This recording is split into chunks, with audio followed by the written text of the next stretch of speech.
Good morning, good afternoon, good evening. Niaje wase. My name is Wandia. Thank you again for coming back. This is another episode of the elmonene.ke, the podcast where we talk about everything aviation. I hope you guys are learning something in the previous series. I hope, tunaendelea fiti. Now, in today's story, it starts off in Detroit, Michigan. Lakini hata story yetu hasa haianzi hapa. It's on the 16th of August 1987. And previously, we had flown from Minneapolis in Minnesota, and then tukaenda ko place inaitwa Saginaw, bado in Michigan, and then Detroit. That's where we just landed. And our next stop is Phoenix in Arizona. So when we landed in Detroit, kidogo tulipoteza network, and while we were taxiing to our bay, we unfortunately truly make the wrong time. But we quickly corrected it, and we were back in time. And so we parked at our gate. Our aircraft for today is an MD-82. And we're being led by Captain John Mouse. Mouse inaspediwa as Mike Alpha Uniform Sierra. He was working with Northwest Airlines for about 31 years. And he was described as being a very competent and by-the-book captain. In his flight hours, he had a total of 20,800. And on this particular equipment, he had over 1,300 hours, flying hours. So on this particular one, the MD-82. So we're dealing with someone who's very competent. Anajua Kenya anafanya. And our first officer, his name is David Doss. David Doss had over 8,000 flight hours. And on this particular equipment, he had 1,600 hours. And he was described as being an above average pilot, but he still knew what he was doing. Nimtu, very competent. On board, we had 149 passengers and 6 crew members. Now, in total, that gives us 155 souls on board. Sindio. So this time, those who had landed wali disembark, and those who are supposed to board, si wameboard. Right now, we're doing things like we be fueling, catering inaletwa. You get the 1, 2, 3s before you take off. So this time, you've landed. Crew wetu wakatumiwa paperwork. Now, hii paperwork yetu was actually based on runway 21 left. You see, in Detroit, we had a different set of runways. One, we had 21 left, 21 right, and we had runway 3C. So in our planning, we used runway 21 left. While going through the paperwork, the crew actually noticed that in their flight path ni route yenye tunachukua pali tunafly, there were a series of thunderstorms. So the weather was not good. Na kidogo, it also started raining pali tuko. Lakini bado hatuja take off. And we're still at the gates. This was actually a concern for the crew. We'll see later on why thunderstorms are a concern. We got our pushback clearance, and we started taxiing to our runway. Lakini makosa ilifanyika kidogo. When we were given clearance, we stated that in our planning tumetumia runway 21 left. Sindio?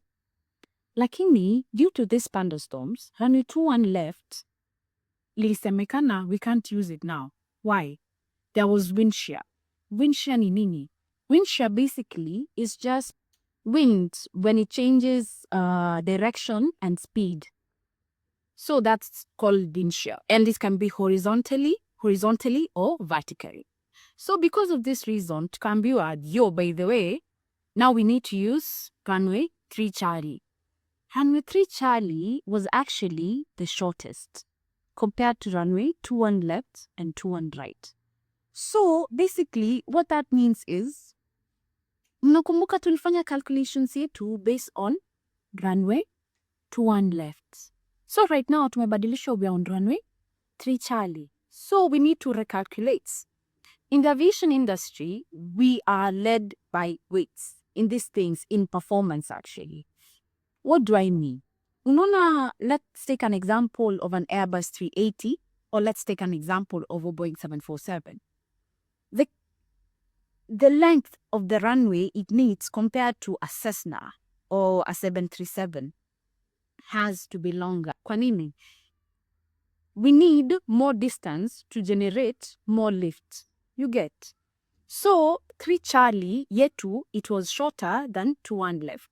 So we had to recalculate ndio tuone kama based on this runway, is our weight above or below? Our weight has to be below. Kwa sababu then, based on our runway, we are taking off on maximum to exceed the limits. You get? So during this time, workload yao ikaongezeka. Plus kumbuka, tunajaribu kurecover some time lost. I.e., tukiingia confuse kidogo pale taxing na, we wasted some time there. And then also vile tumetoka hivi, we've been told, sasa by the way, you guys are going to take off from runway 3 Charlie. 3 Charlie again, that's a different runway. Now, while crew were actually taxiing to runway 3 Charlie, walipotea. So during this time, the F4 actually called ground controls. Ground controls ni wenye wanatu guide huku chini. Once you've landed, umemalizana na ATC, they connect you to ground. Ground ndo hii inakwambia, okay, from taxiing, make a light turn. Anyway, make a left or right turn. Depending on that, anyway, watakuguide, sindo? And they were guided back to runway 3 Charlie. So, said hapo, we've lined up on the runway. We are trying to catch up with time because already we've delayed. Alafu, we have the bad weather that we're trying to run away from. Hatutaki bad weather. Lakini already, siko hapa. It had already started raining. At this point, we've lined up on the runway. But we are 45 minutes late. So, we are trying to recover e-time. Clearance, tumepata. November 3:1T, Romeo Charlie. Ready for takeoff. 123 9:10. Throttles full. Nose was up. But unfortunately, when we got to the end of the runway, we were only 50 feet above the runway. And all of a sudden, we started losing control. The stall warning came up. Stall warning basically inakwambiaga, yo, majama. At this point, we're not generating any lifts. But why aren't we generating any lifts? Losing control, nini. At this point, assume this is a light bulb. Tukakuja, tukagonga hii light bulb. Hii wing section yetu moja ikakatu. Hii moja ikaenda hivi, ndege kumka, we've lost control. And at this point, the light pole ilikuja ikagonga, now the wing imekatika. Tanks za ndege zinakuaga wapi majamaa? Zinakuaga huko. This is where we have the fuel. Now imagine, umekuja ukagonga hivi. Best believe a spark itakuwa. Now best believe we have fuel here. It's very flammable. Ikashika moto. Kidogo, he crashed. It is actually stated in Detroit, this was the worst aircraft accident that has ever taken place. Kumbuka, how many were we on board? 155. 149 passengers and 6 crew members. Kama kawa, first responders were alerted, firefighters came. And during this time, out of the 155, nikiwa sure 156 people died. But there was one survivor. The math is not mathing. Sindio? Okay, let me explain. In the aircraft, we had 155 souls on board. Yes. We had one survivor. She was actually 4 years old. But sazile tuli crash, unfortunately, watu wawili wenye walikuwa on ground Say, bahati mbaya, pia wao walikick the bucket. Adding on to the numbers. So you see that's why we have 156, even though we had 155 souls on board. Hi. In our episode today, we're going to see how investigators actually come to the conclusion of what happened or what caused the crash. So this episode ni kama investigative low-key.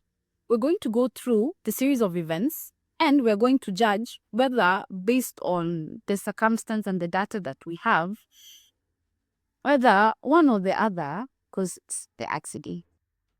And so we started our investigation. As per usual in any crash site, what do we go for first? Or what are we looking for? First is the CVR, the black box. CVR stands for Cockpit Voice Recorder. Typically, CVR is supposed to last for the first 2 hours, okay? But you also have something else known as the FDR. This is the Flight Data Recorder. The Flight Data Recorder can go up to 25 hours. So, we did get the black box. CVR ilikuwa sawa, lakini our FDR was damaged. So, as per right now, whatever details we wanted from the aircraft or its performance, atungeipata sai. Cause we needed to wait for EFDR ipelekwe now to the Boeing engineers, technicians, wone kama waneza try to salvage the information that was there. So before that, we have to deal with whatever we have. We have to work with whatever we have.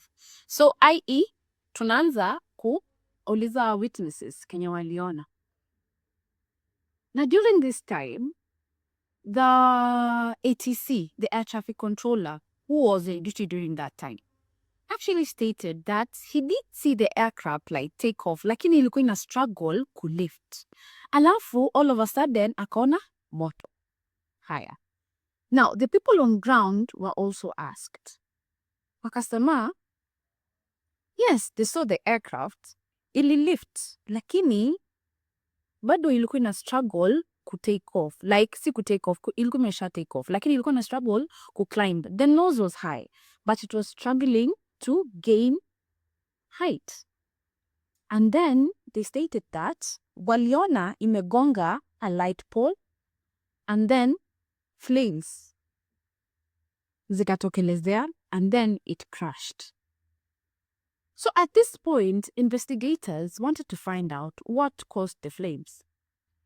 In our engines, a month before, actually, ilikuwa ime-ingest a foreign object. I don't know whether that's the right word. But it had a foreign object last month and it was handled. The engineers took care of it. But at this point, that same engine was being used. But the engineers were trying to monitor it. One kama, the operations are the same. See, it was fixed. So investigators got the engine, wakaiangalia ndio tuone kama hasa moto ilitoka hapo. Ndio we rule it out if it is not as a result of engine fire, ama it is actually the engine fire that caused the accident. But investigators were looking at the engines. It had no traces of like soot. Unaona vile kunakuwa na moto and then there was like soot hapo. Also, the blades were not damaged. Due to this, they ruled out that the fire actually came from the engines. Plus, the engine's operations seemed normal, as per whatever was there. So, to rule out, the fire didn't come from the engines. So, your moto ilitoka wapi? Nakumbuka vile tulisema, haya. Nakumbuka vile tulisema, ndege ili take off na ika hit that light pole. So, it hit the light pole. As a result of friction, some sparks here and there. Ika set our translators kwa hapa, moto yetu ablaze. So, the investigators concluded that the fire was actually a result of this impact of the light pole na the wing. But we started losing control before we hit the light pole. We have the CVR. We can listen to it. Sindo? While investigators were listening to the CBR, they actually noticed that the bad weather was actually a really big concern for the crew because we had thunderstorms along our flight path.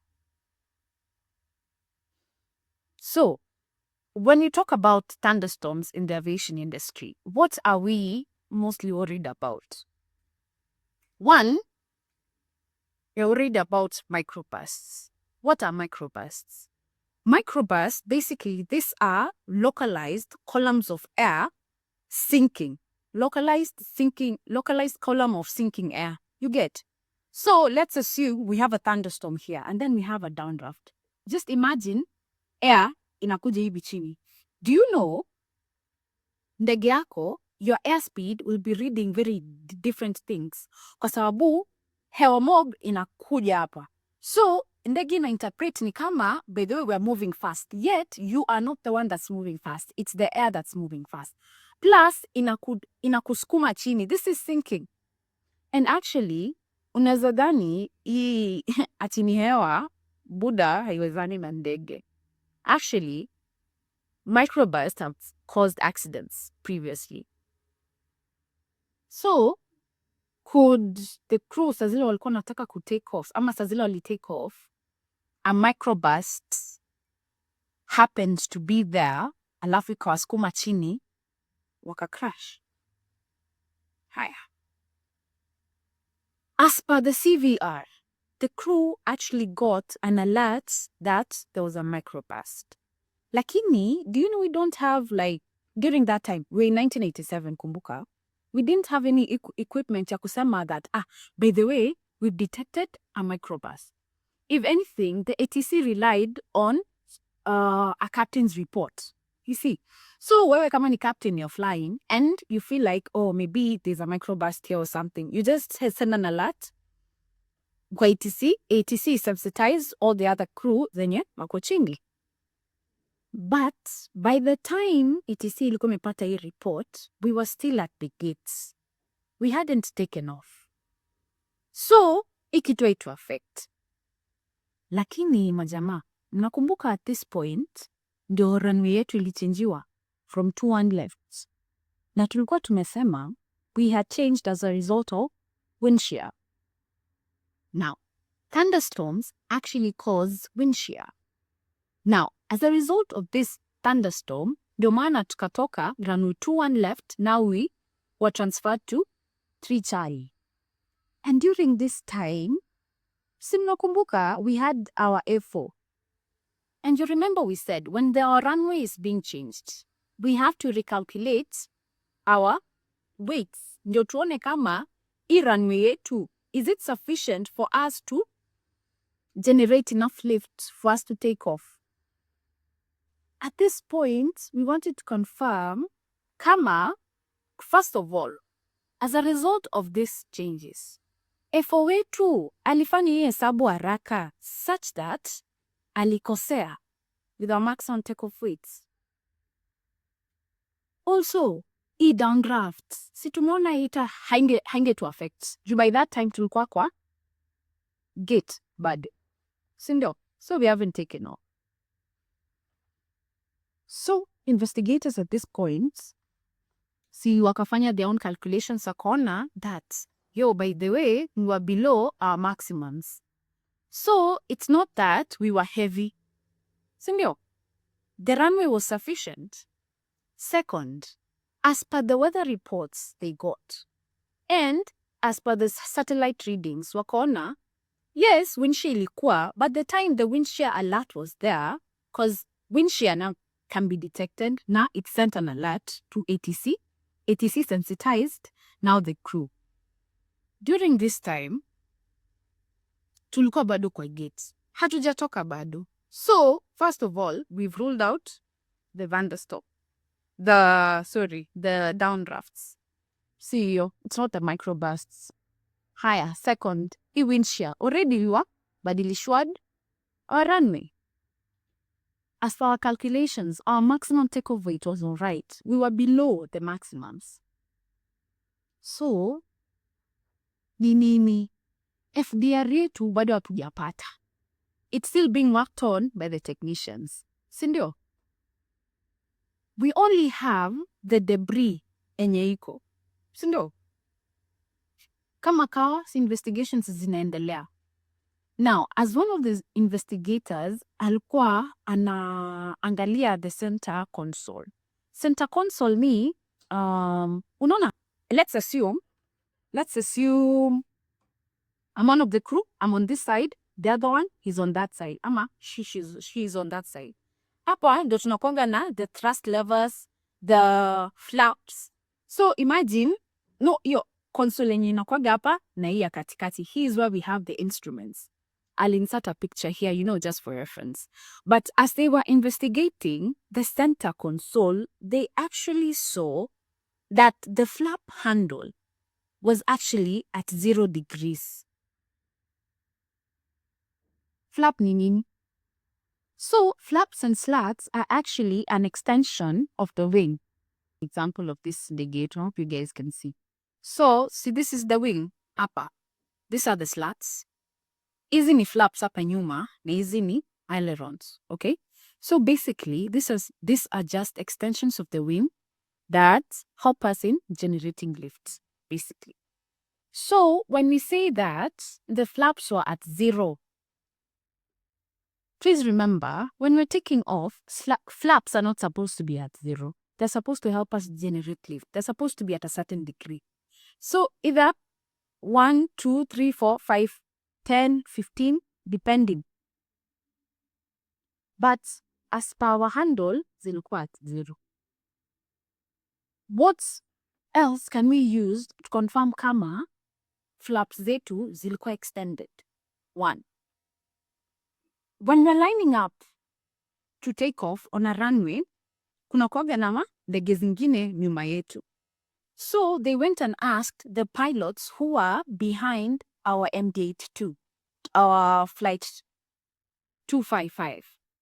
And the pilots actually said that, by the way, I think the flaps were at the right position, but I can't really confirm. What else can we use? Ya kutuguide kama flaps zilikuwa extended or not. FDR yetu bado inatengenezwa. It's not ready. Mnakumbuka ndege yetu lili hit ile pole. This part of the wing ilirushwa kando na ingine bado ikashikilia fuselage alafu ikaenda kucrash. You guys remember? So the investigators actually went wakachukua this part of the wing ilikuwa imekatika. Flaps and slats are actually controlled by cables. Na depending on the position ya hii cable, ndio unaweza judge kama flap yako ilikuwa extended or not. And based on the positions of these wires, they found that the flaps were actually not extended. After some time, FDR ilikuwa ready, and now we can confirm whether our theory is correct. Whether the flaps weren't extended. And fortunately or unfortunately, wakakuta based on the reports that the flaps were not extended. They were at 0 even at takeoff. That's not supposed to happen. But now, the big question is, why were the flaps at 0? These are seasoned crew. Hii si mara yao ya kwanza kufly. Plus, our flaps are part of a checklist. Checklist basically ni a series of small things you need to do ama to check before ndege yetu take off. So upon our investigation sahi, we have actually realized that the flaps were not extended. Now let's dive in and try to find out mbona ziko extended. Is it a case of kusahau or is it a case of negligence? While listening to the CVR during this period of time, unaona ile point wanafaa kusoma the taxi checklist before you start taxiing. By the way, in every phase of flight, there is a certain checklist enye lazima you go through it. Ndio, these are just a series of things that you need to do before you go to the next phase. Fiti. While listening in, they actually found out that each time enye already walikuwa wanaanza kutaxi, ndio time walikuwa wameambiwa kuhusu runway change. So they were busy trying to recalculate their takeoff weights, si ndio? Plus, mnakumbuka hapo ndio tulitupa mbao tukapotea while going to runway 3 Charlie. So we have all these things going on. They actually overlooked the checklist. Also, you know, there's a type of warning that goes off when you're taking off but your configuration is not okay. I.e., in this instance now, our takeoff configuration warning. Our flaps were not extended. It should have gone off. Mbona hii alarm ikusound? Second, our stall warning. It only came from one speaker. So essentially, these things are supposed to come from 2 speakers. Moja ya captain na ingine ya A4. For redundancy. Kama yako si fiti, kuna ya mwingine yenye inaweza sikika. So essentially, sauti yenye nafaa kutoa ni stall. So, hii ingine ikimamaigia hii ingine malizia. But in our cockpit voice recorder, we only had stall. Nini, hii speaker ilikuwa imezimwa. Lakini mbona izimwe? An investigator sasa akaenda kwa ground. Akapatana na another pilot ndio amuonyeshe. By the way, nahitaji kusikia hii sauti and how you guys do it ndio how do you guys do it? Ndio nasikia stall warning moja. I need 2. Do you know the pilot actually said that, by the way, nasikiaga hivi ndivyo watu wanafanya lakini mimi sifanyangi. Sijui kama that sounds familiar. Anyway, in this case, like at work, si kuna vile unafanyaga vitu, lakini even if it's not supposed to be done in that manner, as per the company regulations ama your SOPs, but wewe unafanyaga hivyo cause it's easier, but it's not the right way. So in real sense, hapo ndio sasa inakuja in that situation, or in the cockpit. Nasikiaga watu wengine wanafanya hivyo, lakini mimi sifanyangi hivyo, lakini inafanywa hivi. Do you know, this pilot actually reached out huko nyuma na turn off a switch. Which switch? Higher. The P40. A circuit breaker. A circuit breaker, basically, this is an electrical switch that protects the circuit from an overload, or protecting it from damage due to overload. So, hii circuit breaker yetu ni P40. Na hii P40 was actually part of the system ya hii warning system ya takeoff configuration warning na the second stall warning. But it was switched off. Why would you switch off something that can warn you if things are not going okay? Do you know it was actually stated that it was common practice for crew to do this? Kwa nini? So, essentially, they stated that ati it was a nuisance. Ilikuwa inawasumbua. Lakini ilikuwa inawasumbua aje? In single engine taxi, when you increase the throttles, once we've increased the throttles, hii warning system ilikuwa ina go off. Now our configuration warning system. Because our throttles zime increase while we're taxiing, the crew walikuwa tu wanaizima, ndio, yani, ni kama ile token, ikilia every time inakubo. So, wali turn off, ndio, isikuwa nuisance. We have established why our configuration warning didn't go off. And also why our stall warning did go off. Kwa nini? Our second stall warning actually. Our P40 was actually turned off, thus breaking the circuit ya kutransmit ya. By the way, we are not in the right configuration and also we are stalling. So, majamaa, at this point, we are dealing with first, because of this runway change, ili ongezea tasks za crew. So, when tasks za crew zimeongezeka, kidogo, we are in a hurry to do them and we don't do whatever we are supposed to do. Second, sasa our overlooked checklist. Third, our failed warning system. Why? We turned it off, majama. At this point, it makes you wonder, like, such hizi vitu ndogo dogo can actually lead up to something so big. And funny enough, do you know, after investigators will conclude that flaps haziko extendiwa, thus causing the accident, it actually happened again a year later. At this point, the investigators wakajam juu. At the end of the day, we've discovered a problem, and like now our crew hawakuchukulia serious such that it actually happened again. During this time, the NASA stands for what? Anyway, niambieni hapo kwa comments. I can't remember what NASA stands for. So they consulted a specialist in NASA akuje sasa into the aviation industry ndo angalie history ya checklist na what can be done such that this thing is not going to happen again. This guy, poleni sana, I've forgotten his name, but he was from NASA. So he went through a series of checklists such that, unajua checklists, anyway, it can be tiresome at times. Plus, let's say it's a checklist, a taxi, before you're given your clearance, let's say in descent, after landing, you get hizo mafezi zote. So, there were series na vile zilikuwa zimepangwa, human factors, kuna kitu ukigo through every day, kidogo inakubo. So, he tried to make it in such a way that in every phase of flight, there are like 5 or 6 points.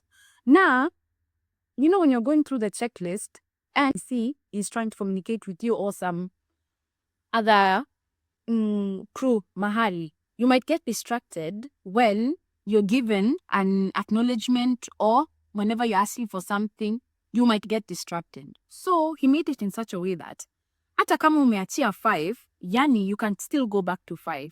Kwa sababu imagine you have a list from 1 to 20 and then umekuwa disturbed. Do you know crew actually trained, ukikuwa disturbed even while you're at 19, go back to 1. So can you imagine that sasa unaanza 1, 2, 3 tena. Kidogo inakubo. So he redid the checklist and he gave his recommendations which the aviation industry took in and implemented. And also, mnakumbuka hii configuration warning enye sijui ilikuwa nasumbua crew a nuisance. It was, can you say remodeled? Ilitengenezwa in such a way that when they are taxiing, well, it's a single engine taxi, haigo off. So essentially inafaa to go off, saa zile wako lined up on the runway and they're about to take off. If you're not configured correctly, that's when it blears. At least there was one survivor. And it's so funny. You'd think that ni mtu mkubwa maybe ange survive or anything, but this time it's a 4-year-old manze. She was 4 years old and she has never done an interview. I think she did her first interview about this incident on CNN last year. Manze, and she went on, she got married. At least she keep contact with the first responders who rescued her. Anybody, why me? So I was working the night of the crash. One of the guys I was with, Dan Kish, actually heard a moaning. After a few minutes, we saw a chair that was laying upside down, and we picked up the chair, and underneath it was little Cecilia, the survivor. John really makes an effort to be active in my life. We talk all the time on the internet. He came to my wedding, and we danced at my reception. I didn't think that nobody would survive. I guess the feeling of it, with 156 people perishing that night, I went home with, a little glimmer of hope, where the other guys on my crew really didn't go home with anything. I feel like I need to keep in touch with John because he's almost like a link to the void that I mentioned earlier, where I don't remember what happened. Manze, condolences to all the people who lost their loved ones, some who have lost their loved ones based on aircraft accidents and incidents. I hope this series affects you in one way or another, the more we improve the safety culture everywhere. Because safety actually starts with you. Fiti. We've come to the end of this episode. I hope we've learned something. I hope we've been entertained, Majama. And thank you so much for supporting me. Kindly follow me on all my social media platforms. Kwa majina, naitwa Wandia Monene, the one and only. Hit the like and subscribe button. Comment. Constructive criticism is actually really welcomed in this area. My aim is to improve one episode after the other. Sindo, if I'm perfect sahi, sasa tuta improve on what? Sindo. Till next time, it has been a pleasure. Thank you so much for the support. Peace.